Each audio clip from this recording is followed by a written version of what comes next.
Hi friends, అందరు ఎలా ఉన్నారు? వెల్కమ్ టు చెన్నై రుచులు. రండి, ఈరోజు ఈజీ అండ్ సింపుల్ రెసిపీ అండి, రసం రెసిపీ చూస్తాము. ఇది ఇమ్యూనిటీ బూస్టర్. మనకు ఫీవర్, కోల్డ్ వచ్చినప్పుడు ఈ రసం చేసుకొని ఒక గ్లాస్లో పోసుకొని తాగినామంటే మంచి జలుబంతా వదిలిపోతుంది. రండి, ప్రిపరేషన్ ఏంటో చూస్తాము. ఒక 2 టమాటాలు తీసుకోండి. నార్మల్గా బాగా పండుగ ఉంటే తీసుకోండి. తీసుకొని దాన్ని ముక్కలుగా చేసుకొని ఒక ప్యాన్లో వేసుకోండి. అందులోనే కరివేపాకు, కొత్తిమీర, వెల్లుల్లి. ఇది మీ ఆప్షన్ అండి, వెల్లుల్లి ఇప్పుడే వేసుకోవడం. దాన్ని ఈ మూడింటిని వేసుకొని బాగా క్రష్ చేసుకోండి, బాగా గుజ్జుగా చేసుకోండి. నా వల్ల ఇంతే అయ్యింది, అందువల్ల కొద్దిగా చేత్తో చేస్తే బాగుంటుంది, అందువల్ల చేత్తోనే బాగా క్రష్ చేశాను. గుజ్జుగా చేసుకొని ఒక నిమ్మకాయ అంత చింతపండు ఫస్ట్లోనే నానబెట్టుకోండి. అందులో దాన్ని జ్యూస్ తీసుకొని దాంట్లో పోసుకోండి. అందులోనే మనం ఉడకబెట్టిన పప్పు ఒక గరిటె ఉంటే చాలు, అది వేసుకోండి. అందులోనే ఉప్పు అంతా ఒకటిగా వేసుకొని దాంట్లోనే మనకు కావాల్సినంత వాటర్ పోసుకోండి. పులుపు మనకి ఎంత కావాలో అంత.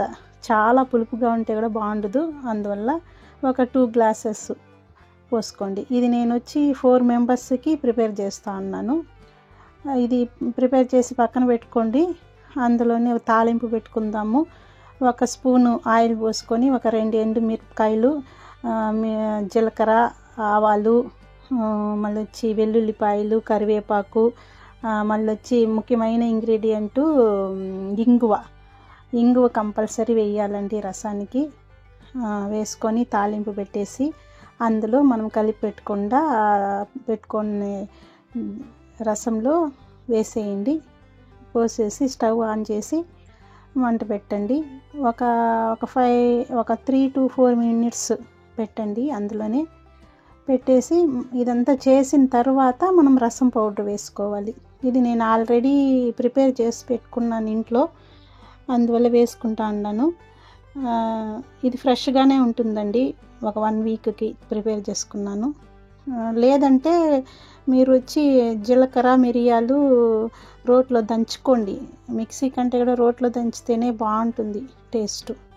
అంతే అండి. దాంట్లో వేసేసిన తర్వాత కొద్దిగా మంట మీడియం ఫ్లేమ్లో పెట్టండి. పెట్టినాక ఇలా వస్తుంది. వచ్చినప్పుడు ఈ సమయంలో మీరేం చేస్తారంటే పైన ఉండేదంతా ఒకసారి కలిపేసేయండి. ఎందుకంటే ఆ చింతపండు జ్యూస్ వేసినాం కదా, అది పైన పచ్చిగా అట్లే ఉంటుంది. కలిపేసిన తర్వాత ఒక 2 మినిట్స్ చాలు. ఇలా తెల్లాలి, ఎక్కువ తెల్లకూడదు, అంతే.